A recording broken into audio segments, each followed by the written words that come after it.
easier. Okay, so Darrel Penta, thank you for talking to us at the career campfire. You're working in a hot sector. Everybody Yeah. wants to know about user experience. Yes. So let's Yeah. just delve in. Like, tell me about what that means in your immediate present. Yeah. Well, first of all, thank you. Thank you so much for inviting me to chat with you. I am always delighted to have conversations with folks who are thinking about like a career change, especially for folks who are in academia, like which is where I came from before getting into UX research. Um, UX research in my world, day to day is largely about helping various kinds of decision makers understand how the people who use their products or services are going to be affected by the decisions that they make. Right? So that's it in a nutshell. It, on a good day and when things are going well, I'm helping folks anticipate the needs of end users. I'm helping them consider things like the reality that when we say user, it kind of implies like this monolithic group. And when in reality, people are super complex.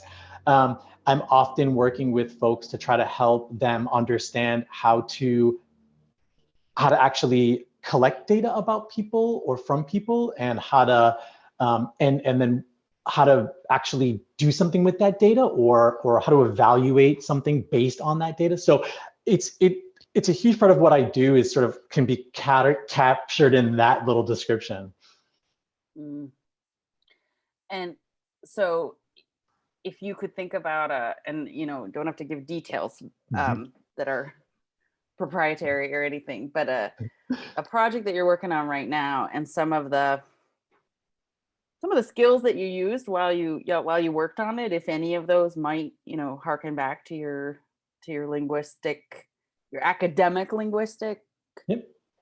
world life. Yeah. So, I mean, the thing for me is that I consider myself to be an underemployed linguist with a side hustle as a UX researcher, basically. I think that I love UX research. I'm incredibly grateful to be in a field where I feel like I'm doing things that have a positive impact and that are making people's lives better. In particular, I work for Google, and the team that I work for is actually sort of is responsible for building products and services for employees. So I'm doing work that actually improves the lives of my colleagues, and I fall into that category, so to make my own life better. But that said, as much as I love my job and I'm grateful for it, I spend most of my time thinking about linguistic stuff, and I spend most of my time thinking about like how would this problem fall into a linguistics domain, or like can I do from linguistics, because I want to be thinking about linguistics Well, most of the yeah. time, right? Yeah, right. Because why not? So I think one kind of example of this would be, it kind of falls into two categories, and why don't I give you those and you can tell me which one sounds more interesting, right? So Yeah. there's the technical part, right? There's a certain set of skills that I've developed from being in the field of linguistics that I've managed to use, and then there's the more kind of conceptual, I guess, or maybe like applied conceptual, but less about the hard coded like technical skills. And I'm happy to talk about either one of them or both of them. But do you think one is more If interesting for you give you? me Or? the choice, I'm going to say applied conceptual. At least Cool, start. Let's start there. cool. Yeah, I That's mean, got me written all over it. it's awesome. So yeah, like I mean, the technical stuff is like, what do you do with how do you process data, and like what kinds of processing of linguistic data am I using? Like that kinds of stuff has become relevant for me. But the applied stuff is really it covers like a broad range of things, and like in some cases, let's think. So an example might be something like. Um, using, so I want to be able to, convince the people who are designing the products that I work with and writing about the products, because there are people who are UX designers, there are people who are UX writers, UX content strategists. I want to convince them that that language is like the most important part of the experience, right? So I would say like my trademark would my go-to kind of argument for my stakeholders is, you know, I think language is the thing that defines our species. It is like the distinguishing characteristic of our species. And UX design and UX in general is supposed to be about human-centered design. So for me, the idea that the thing that defines us as being human, or one of the most important things, like you can't have human-centered anything if you're not like centered on the thing that makes us human, right? I love it. So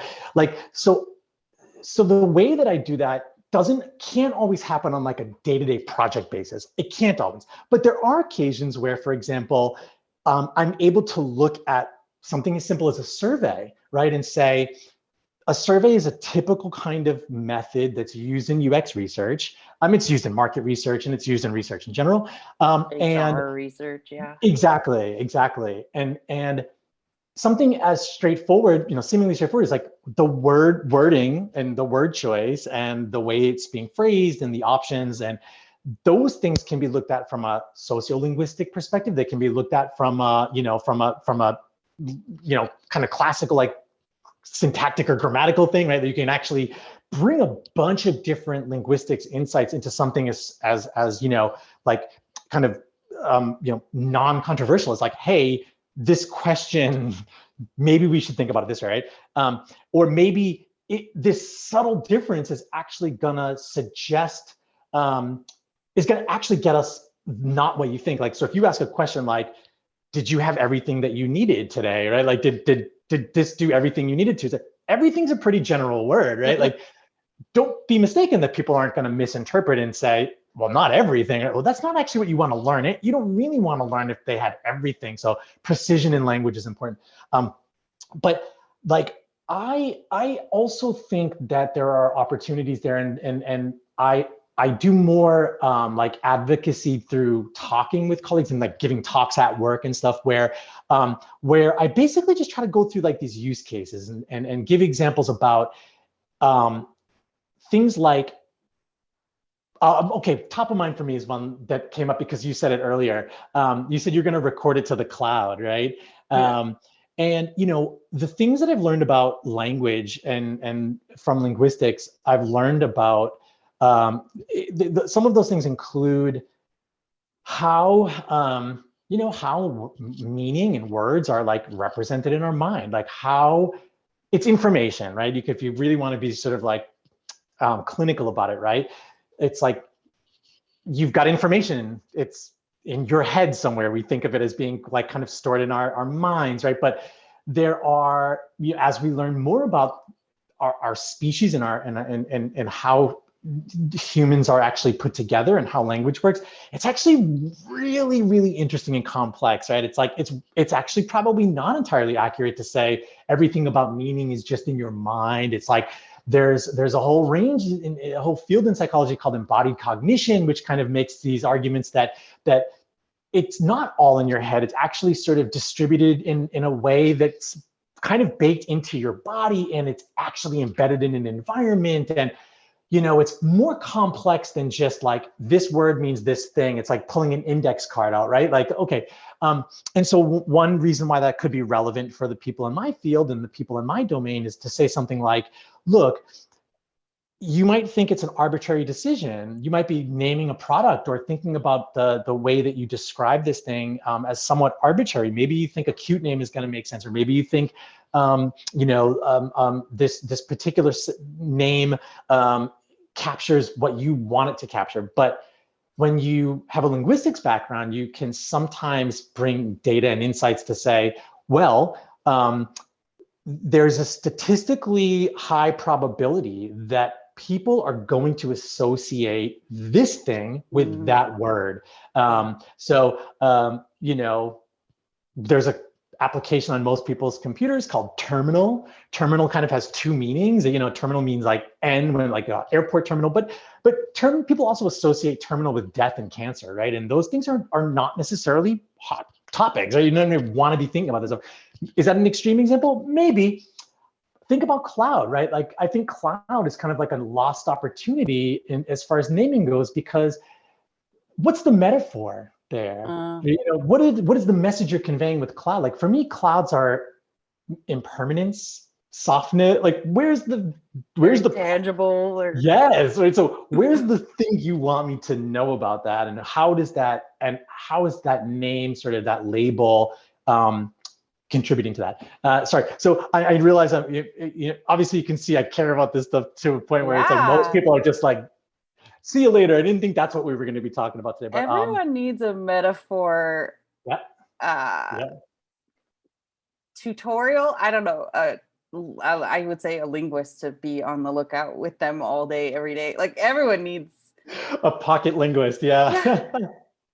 I love it. Yeah. I mean, I not to kind of take this to an extreme level again, but that whole metaphor thing is really actually could be really a critical part of like a product success, because, you know, we as humans are really kind of predisposed to like take advantage of like, we want to build on what we already know. We want to, you know, recycle material, and metaphors are this really, you know, they provide a great conceptual scaffold. It basically says, if I'm telling you A is like B, well, you know, that's basically a shortcut to say, oh, there's property. I know some properties about A. Oh, and then I'm going to do some kind of mapping here on B. And that's going to mean I don't have to learn all these things again. And so there are products out there that have done a really decent job of figuring that out. And what they've done is they've used these kind of metaphors to think about even just the way that they name their product. One that comes to mind for me is this product called GitHub, which is this, you know, this service used by people who want to do collaborative software coding. And like a project sharing space, kind of. Yes, yeah. And there's some nuance there that's really kind of coolly captured by just the very basic idea of a hub. And it's that, you know, the software lives like in the cloud, so to speak. The code that you're writing kind of lives in the cloud, but then you locally can get, you can kind of locally bring it to your computer and then work on it and then give it back to the cloud. But there's a piece here that I think is super cool with what they've done. So the hub metaphor implies that there's a kind of a central repository with these outposts. You are an outpost if you're a user. And they have the way that you interact with their product, they've thought it through, and they said, let's use the words push and pull with respect to how the user interacts with that stuff that's in the center of the, you know, the hub. You pull it to your local computer and you push it back to the central repository. And if you think about it, that's a really beautiful strategy, because push and pull, they have a kind of sensory motor component. They also put you, like, your understanding of the word push is also rooted in your own physical sense that, oh, if I push something, I am actually like a character in that action. I'm an actor and actress, and it's, the direction is implied by the word itself, right? You pull something towards you. So they nailed it. Like, they totally nailed it. Yeah. Technology is complex. It's like abstract in a lot of ways. It's like, it's causing, not necessarily just linguists, but like if you're somebody who does work in cognitive science and psychology, a lot of the things that have held up for normal product design and normal product evaluation, normal research methods, they hold true when you're talking about these very like tangible products and things that are easy to kind of hold and look at and make sense of. But like a software company comes up with something that doesn't, it's like maybe it's the kind of thing that's like sensible because it's mirroring some kind of reality, like an online bookstore where you know what a bookstore is like, so you have some sense of what that should look like. But there's a whole slew of tools and technologies that are like you've never experienced them, and so to not have a kind of conceptual starting point, linguistics, I think, is the way of saying, cool, well, let's bring our user closer to us through language, right? So yeah. That's phenomenal.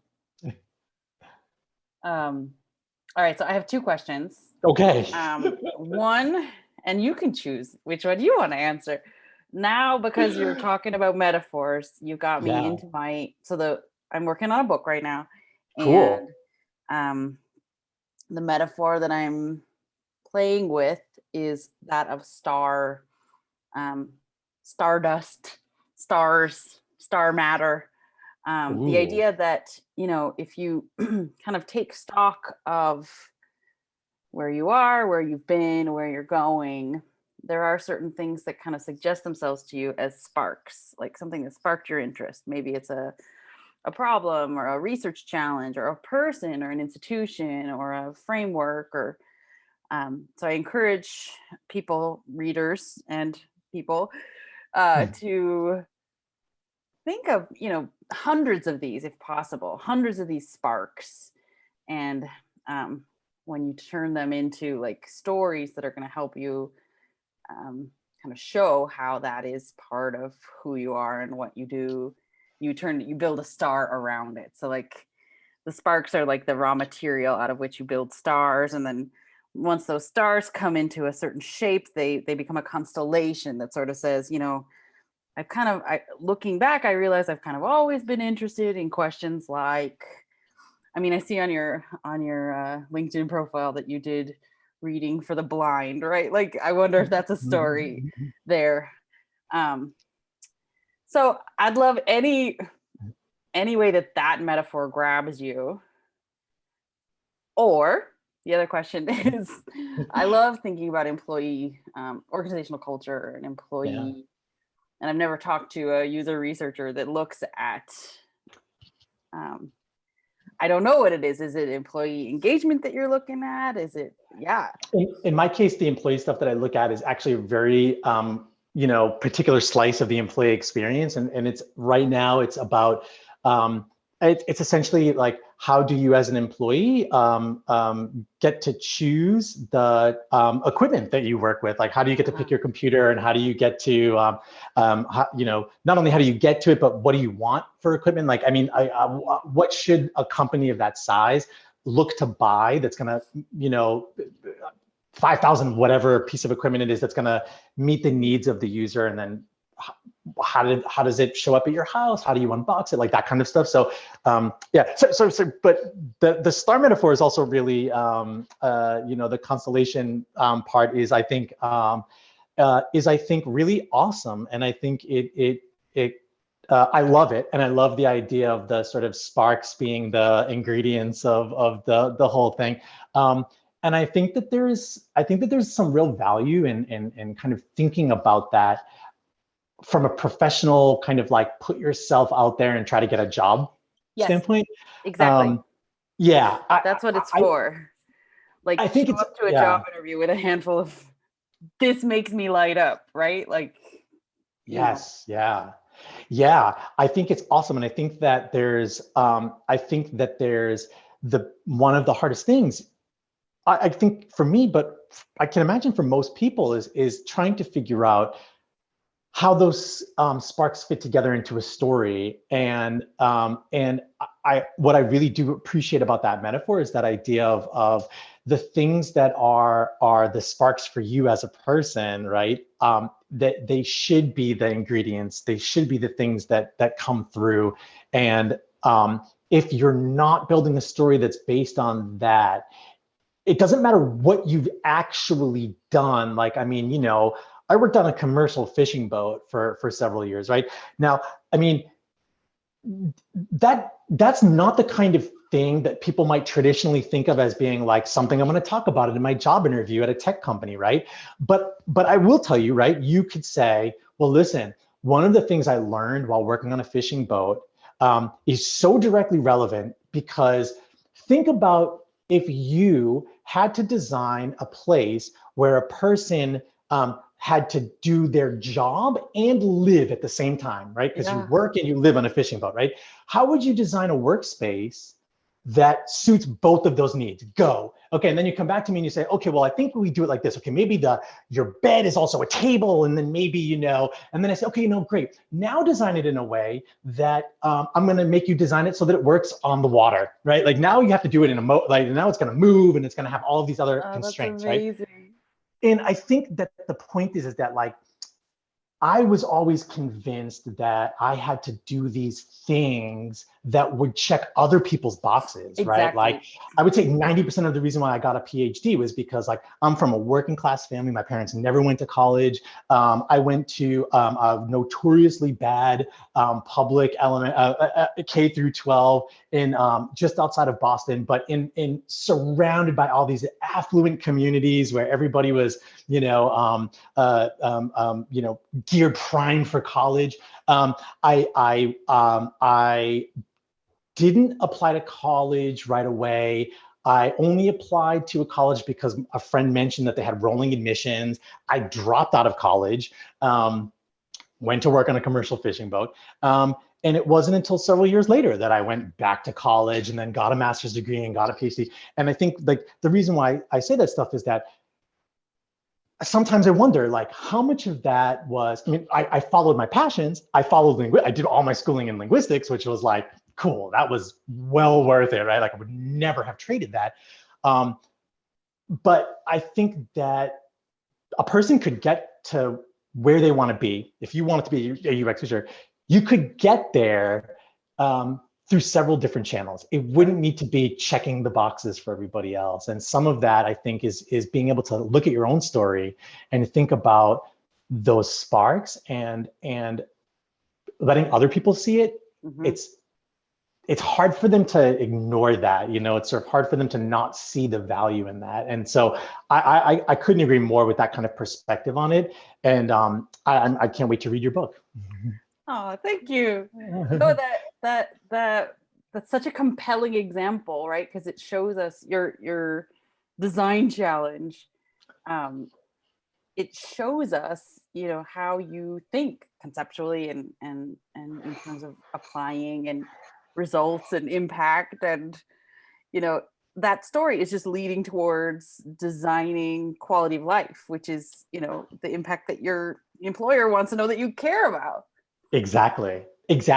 What they don't know is that, kind of behind the scenes, I'm like, yeah, it's cool that your software works better. And I'm really delighted that, the stuff that I'm doing is making it easier for the end user. But in the back of my mind, I'm constantly thinking about, if I had to design a language system, how would I design? What are what a design challenge there? If I had to design an alphabet, like that's a meaty design challenge. How would I go about that, right? It's like, so the wheels for me are always spinning about linguistics, but because I need a job, I'm constantly having to be like, okay, let me see if I can map some of this onto like user research stuff. And I'm being a little bit playful. I legitimately love the work I do, and I think I'm incredibly fortunate to be able to do work that I value, and I believe wholeheartedly that it brings value, and that is absolutely the truth. But the linguist in me is just like rabidly insistent that that's the thing that I'm going to think about all the time, and it doesn't matter if, but just being able to enough to be able to explain it in a way that my employer is like, that's cool, you can think about linguistics because it's clear you're able to at least get the things done that we need you to get done, right? Yeah. It reminds me of this book. It's so teeny in the background there, How to Be Everything. I'm always recommending her book to people. She talks about different ways to design a work life for people who are, as she calls them, multi-potentialites. That's How to Be Everything by Emily Wapnick. And I think a lot of us are multi-potentialites. We have a lot of interests. We have a lot of things that we want to think about and care about. And your model is what she calls the Einstein model.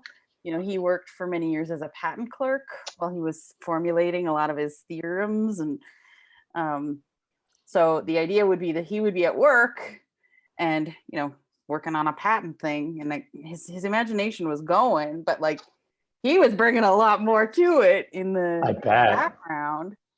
And he loved that arrangement where he had a job that provided him some of the necessities of life, Right. structure and the stability and the consistency and the, you know, everything that a job, I mean, in addition to money, jobs give us a lot of, we live in a capitalist society, you know, Right. but to also have the space to dream and imagine and create for yourself too. I love it. I think I should read that book because, you know, talking about it, it's like here in this case, probably makes it sound like it's, you know, a really polished experience, right? But it's been a work in progress, and it's been, there's a lot of, I'm really idealistic in the way that I think about things, and the hard reality of the way that being employed works is that my kind of idealism is only going to get me so far, right? I can't like necessarily convince my employer, my stakeholders, the people who I kind of do research for, to follow some path if, you know, if it's like financially not feasible for the company that pays my check, or like technologically not feasible for the people who actually build. Like it's like there, you know, that kind of stuff is sort of like, it's humbling, and it also reminds me that there, you know, you have to grow, you have to look at these other things. But I think you made a great point about the fact that there's a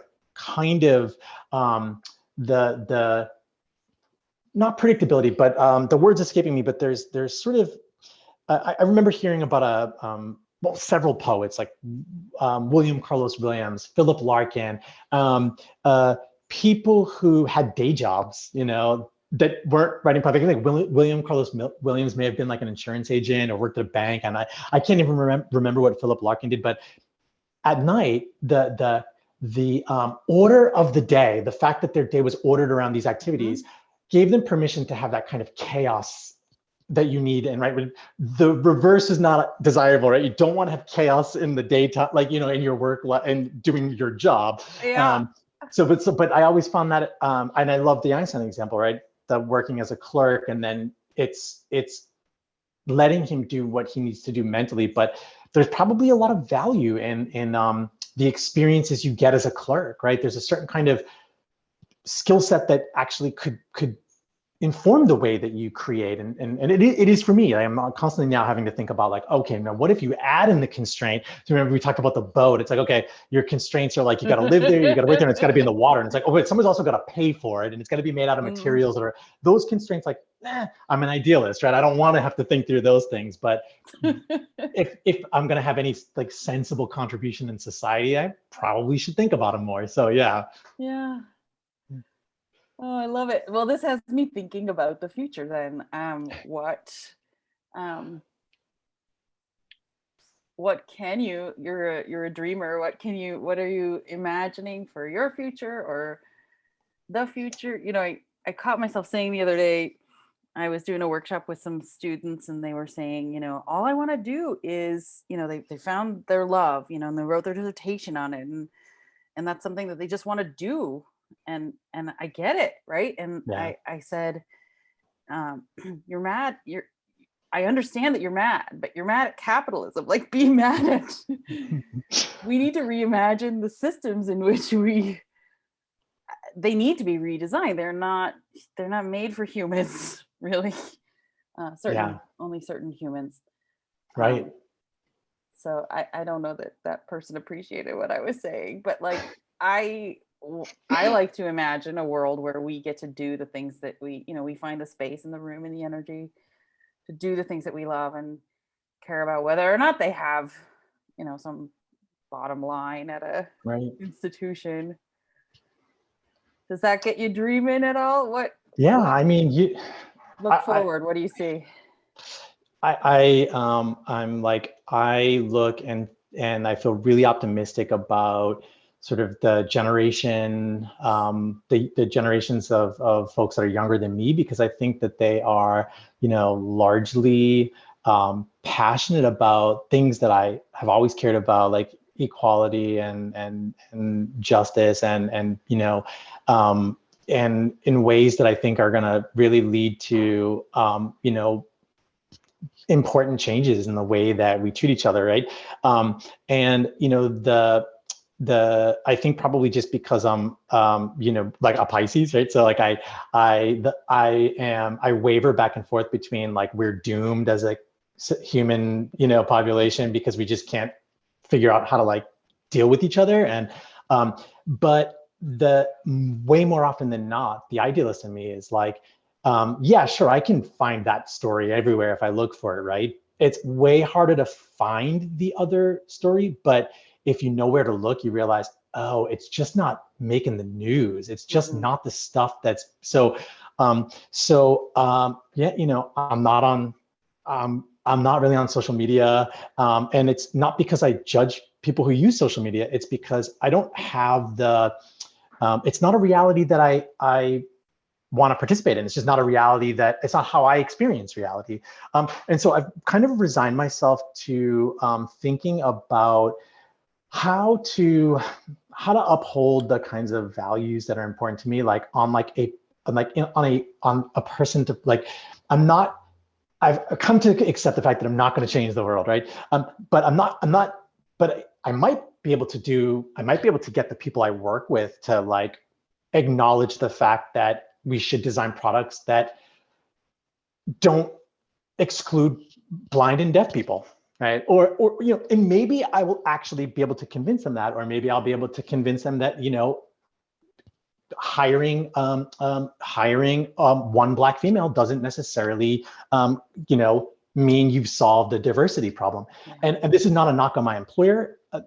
It's a really complex thing, and I certainly have there's many ethically questionable things that a large corporation does. Of course, I know that, but I work with a lot of really passionate people who also want to see good things happen, and so it's like power and influence. Exactly. And so, I think that for me, there's always, it's always a little bit of a battle, right? But I do feel like, okay, well, I can always learn how to be a better person, and there's always opportunity for me to like try to learn more about a person's experience. And being a UX researcher actually makes it really easy to kind of have to take yourself out of the equation and say, what is this person's experience?